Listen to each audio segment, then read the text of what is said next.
উগ্র জাতীয়তাবাদ পৃথিবীতে আবার নতুন করে মাথাচাড়া দিয়া উঠতেছে। এর সাথে এখন আবার যোগ হয়েছে রিলিজিয়াস ফ্যানাটিজম। অনেক দেশের রাজনীতিতেই এক্সট্রিম ন্যাশনালিজম এবং রিলিজিয়াস ফ্যানাটিজম এই দুইটা একদম সমার্থক শব্দে পরিণত হয়ে গেছে।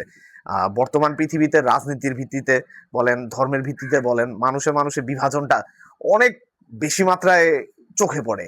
এই যে বর্তমান সময়ের যে চিত্রটা, যে বিপজ্জনক পরিস্থিতি, এইটা কিন্তু রবীন্দ্রনাথ 1910 সালে দেখে গেছেন, উনি লিখে গেছেন। তার রচিত যে ঘোড়া উপন্যাসটা, এই ঘোড়া উপন্যাসের ঘোড়া চরিত্রটা, এটা কিন্তু বর্তমান সময়ের যে উগ্রবাদী জাতীয়তাবাদী রাজনীতি, রিলিজিয়াস এক্সট্রিমিস্ট পলিটিক্স, এই জিনিসটার কিন্তু দুর্দান্ত একটা বিশ্লেষণ, দুর্দান্ত একটা পোস্টমর্টেম। আচ্ছা, গোরাকে, উপন্যাসের গোরা, সে চরম লেভেলের একজন হিন্দু জাতীয়তাবাদী যুবক। সে মনে করে যে ভারতবর্ষ মানেই হচ্ছে হিন্দু ধর্ম। হিন্দু ধর্মের যে আচার আচরণ রীতিনীতি, সেই জিনিসগুলাকেই সে ভারতীয় জাতীয়তাবাদের অপরিহার্য অংশরূপে সে মনে করে। আর সেই সময়টাতে ধরেন ব্রাহ্ম ধর্মের খুব একটা বিস্তৃতি ঘটছিল। অনেক বিখ্যাত বিখ্যাত মানুষজন, যেমন রবীন্দ্রনাথ নিজেও, তারা ব্রাহ্ম ধর্ম অনুসরণ করা শুরু করেছিলেন। তো এটাকে গোরা হিন্দু ধর্মের বিরুদ্ধে সরাসরি একটা মানে বিদ্রোহ বা এরকম কিছু একটা মনে করে, এবং সে ব্রাহ্মণদের প্রতি চরম লেভেলের বিরূপ। এটা কিন্তু উপন্যাসের বিভিন্ন জায়গায় তার ডায়লগে বলেন বা তার আচরণে বলেন, সেই জিনিসটা কিন্তু খুব তীব্রভাবে প্রকাশ পায়। আর গোরা খুবই ক্যারিসমেটিক একটা মানে ফিগার বলা যায়। সে যেখানেই যায় তার একটা কাল্ট ফলোইং তৈরি হয়, তার প্রচুর ভক্ত সমর্থক তৈরি হয়। গোরা অসম্ভব সাহসী একটা ছেলে। সে যে ধারণার উপরে তার বিশ্বাস আছে, সেই ধারণাটা প্রতিষ্ঠা করার জন্য সে তার সবটুকু সাহস বা সবটুকু শক্তি নিয়ে সে মাঠে নেমে যেতে পারে। অটুক তার মানে হ্যাডম তার কিন্তু আছে। কিন্তু গোরা কি এখানে কোনো নেগেটিভ চরিত্র? মোটেও না। সে খুবই ভালো মনের একজন মানুষ। সে খুবই দেশপ্রেমিক এবং সে খুবই অনেস্ট একজন মানুষ, খুবই সাহসী একজন মানুষ।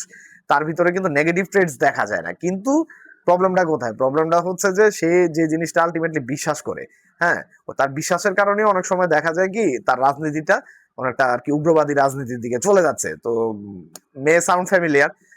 রবীন্দ্রনাথের সময় তো ওই সময় বিজেপি এইভাবে ছিল কিনা আমার জানা নেই। তো বর্তমান সময়ে গোরা যদি আর কি জন্ম নিতেন, তাহলে দেখা যেত তিনি হয়তো বিজেপির একনিষ্ঠ সমর্থকে তিনি পরিণত হইতেন। বর্তমান বিশ্বের সাথে গোরা উপন্যাসটার প্রেক্ষাপটের অনেক দিকেই মিল খুঁজে পাওয়া যায়। যদি ইউরোপের দিকে তাকান, যদি সাবকন্টিনেন্টের দিকে তাকান, ইভেন আমেরিকার দিকেও যদি আপনারা তাকান, তবে দেখতে পারবেন কি পুরো বিশ্বে একটা এক্সট্রিম রাইট উইং যে পলিটিক্স আছে, এক্সট্রিম ন্যাশনালিজম প্লাস হলো রিলিজিয়াস এক্সট্রিমিজম, এই দুইটা মানে একসাথে মিশ্রিত হয়ে মানে চরমপন্থার একটা রাজনীতি, এই জিনিসটা কিন্তু সব জায়গায় মোটামুটি চলতেছে। উগ্র দেশপ্রেম, হ্যাঁ, এটা তো আছেই, যে না আমাদের একটা দেশের জন্য ঝাঁপায় পড়তে হবে, যারে তারে হলো দেশ বিরোধী ট্যাগ দিয়া দেয়া। আর মানে কিছু হইলেই তাকে ধর্মবিরোধী একটা ট্যাগ দিয়া তার উপর মব করা বা ঝাঁপায় পড়া, এই ধরনের মানে চিন্তা ভাবনা সব জায়গায় আছে। আর প্লাস হলো যে গ্লোবালাইজেশনের অনেকটা বিরোধী। সব দেশগুলা চিন্তা করতেছে যে হয়তো আমাদের নিজেদের দেশের স্বার্থ রক্ষা করতে হবে, আমাদের নিজেদের সিটিজেনদের স্বার্থ রক্ষা করতে হবে। অনেক ক্ষেত্রে ইমিগ্রেশন বিরোধী একটা চিন্তা ভাবনা বা পলিসির দিকে এই ধরনের জিনিসগুলো প্রমোট করে। এবং অনেক ক্ষেত্রেই দেখা যায় কি অন্য ধর্মের বলেন, অন্য মতাদর্শের বলেন, তাদের উপরে একটা বিরূপ একটা ধারণা তারা পোষণ করে, এবং অনেক ক্ষেত্রে অ্যাগ্রেসিভও তারা হয়ে যেতে পারে। এটা নমুনাও কিন্তু অনেক জায়গায় দেখা যাচ্ছে। আর ইকোনমিক ক্রাইসিসের কারণে দেখা যায় যে জনগণের হয়তো অর্থনৈতিক অবস্থা খারাপ, বা অনেক দেশে দেখা যায় কি অথরিটেরিয়ান সরকারের আন্ডারে থাকতে থাকতে মানুষজনের একটা মানে বিতৃষ্ণা তৈরি হয়ে গেছে। তখন তারা ধর্ম বলেন বা এই দেশপ্রেম বলেন, সেই জিনিসটাকে তারা একদম তাদের লাস্ট একটা রিসোর্ট হিসাবে মনে করতেছে। এবং পৃথিবীর অনেক দেশই কিন্তু এটার কারণে তাদের রাজনীতিটা ডান দিকে শিফট করে চলে যাচ্ছে। আচ্ছা, এবার আসি উপন্যাসটাতে রবীন্দ্রনাথ মূলত কি বক্তব্য দিতে চেয়েছেন সেই জিনিসটা নিয়ে। উপন্যাসটা যদি আমরা গভীরভাবে না পড়ি, তখন মনে হইতে পারে যে রবীন্দ্রনাথ কি দেশপ্রেমের বিরোধী, রবীন্দ্রনাথ কি ধর্মবিরোধী কথাবার্তা বইলা গেছেন, হয়তো বিশেষ করে হিন্দু ধর্মবিরোধী। কিন্তু বিষয়টা মোটেও সেটা না। যে দেশপ্রেম আপনার সিম্প্যাথি, ইমপ্যাথি এই জিনিসগুলো কমায় দেয়, আপনাকে অন্য মানুষকে ঘৃণা করতে শিখায়, উনি মূলত সেই দেশপ্রেমের বিরোধী। আর ধর্মের নামে উগ্রতা, হ্যাঁ, অন্য মানুষের প্রতি চড়াও হওয়া, অন্য মানুষকে ঘৃণা করা, একটা মতাদর্শের প্রতি ঘৃণা লালন করা, এই ধরনের জিনিসগুলোর তিনি প্রতিবাদ করতে চেয়েছেন এই উপন্যাসের মাধ্যমে। ধর্ম বলেন বা জাতীয়তাবাদ বলেন, সেটা যখন মানুষের মনুষ্যত্বের থেকে যখন বড় হয়ে যায়, তখন সেই জিনিস কিন্তু মানুষকে মোটেও মুক্তি দেয় না, বরং মানুষকে একটা কারাগারে আটকায় ফেলে। তো এই জিনিসটার ব্যাখ্যায় আমরা আর একটু পরে আসবো। আপাতত আমরা জানা নিই যে এই উপন্যাসের সবচেয়ে বড় প্লট টুইস্টটা কি ঘটছিল।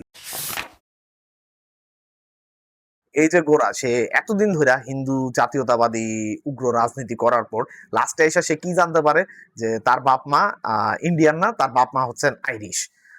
1857 সালে সিপাহী বিদ্রোহের সময় তার বাবা আইরিশ একজন সোলজার ছিলেন।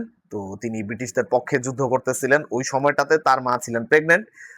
সেই সিপাহী বিদ্রোহের সময় তার বাবা মারা যান, আর গোরাকে জন্ম দিতে গিয়া তার মাও মারা যান। তো কৃষ্ণদয়াল অ্যাপারেন্টলি আর কি উপন্যাসে যাকে গোরা তার পিতা মনে করে, তো তিনি সেই সময়টাতে গোরাকে উদ্ধার করেন আর কি, এবং তার ফ্যামিলিতে লালন পালন করতে থাকেন। কৃষ্ণদয়াল তিনি একজন গোরা হিন্দু হলেও তার ওয়াইফ আনন্দময়ী তিনি ছিলেন একজন লিবারাল মানুষ।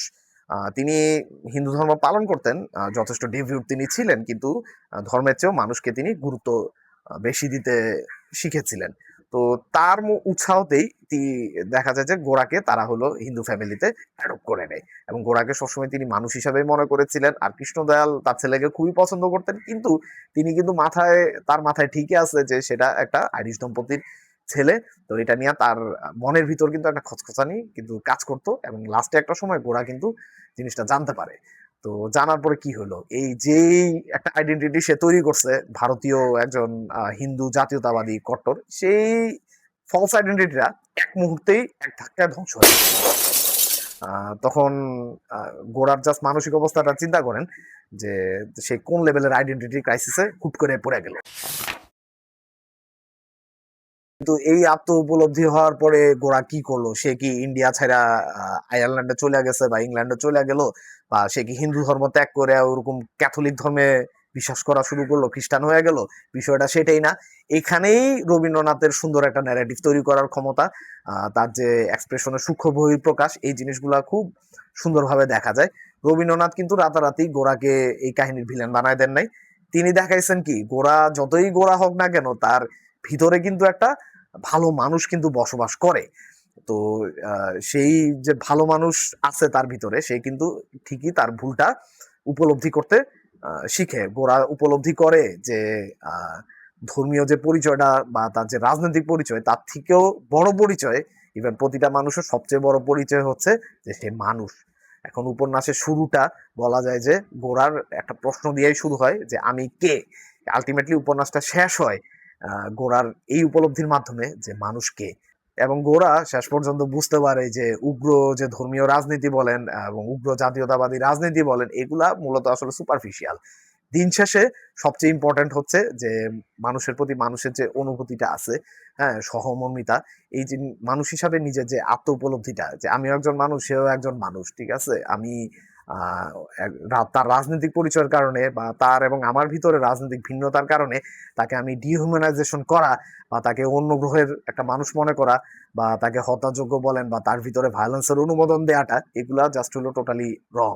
দিন শেষে প্রতিটা মানুষই আসলে ইকুয়াল, এবং মনুষ্যত্বই শেষ পর্যন্ত কিন্তু উপন্যাসটাতে জয় হয়।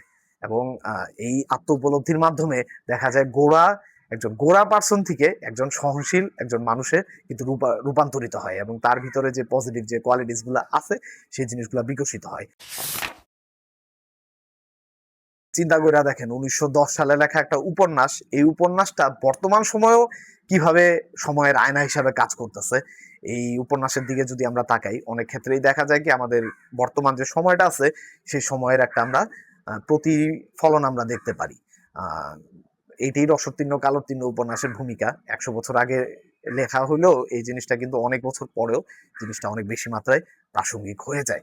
তো বর্তমান সময়ে এই যে উগ্রবাদ, এই বিভাজনের যে দুনিয়া আছে, সেই দুনিয়াতে আমরা সবাই গোড়ার মতো হওয়ার চেষ্টা করি। যে যে যে ধর্মীয় পরিচয় থাকুক না কেন, যার যে রাজনৈতিক পরিচয় থাকুক না কেন, দিন সাথে আমাদের ভিতরে যে মানুষটা আছে, সেই মানুষটা যাতে মানবতার দিকে অগ্রসর হয়, এবং যে মানবিক যে অনুভূতি, এগুলোকে আমরা যাতে বিসর্জন না দিয়ে দিই, এবং আমাদের যদি চলার পথে কোনো ধরনের যদি ভুল হয়ে থাকে, সেই জিনিসটা গোরা যেভাবে সহজে অ্যাডমিট করে নিচ্ছে, আমরাও যাতে সেভাবে অ্যাডমিট করে নিয়ে নতুন একটা যাত্রা করার জন্য প্রস্তুত আমরা থাকতে পারি।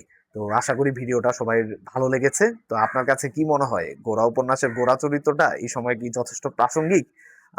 আপনার যে মতামত সেটা কমেন্টে উল্লেখ করুন। এটা নিয়ে আমরা একটা বিস্তারিত আলোচনায় আমরা যেতে পারি। আর ভিডিওটা ভালো লাগলে লাইক, শেয়ার এবং সাবস্ক্রাইব করে আমাদের পাশে থাকুন। Thank you everyone.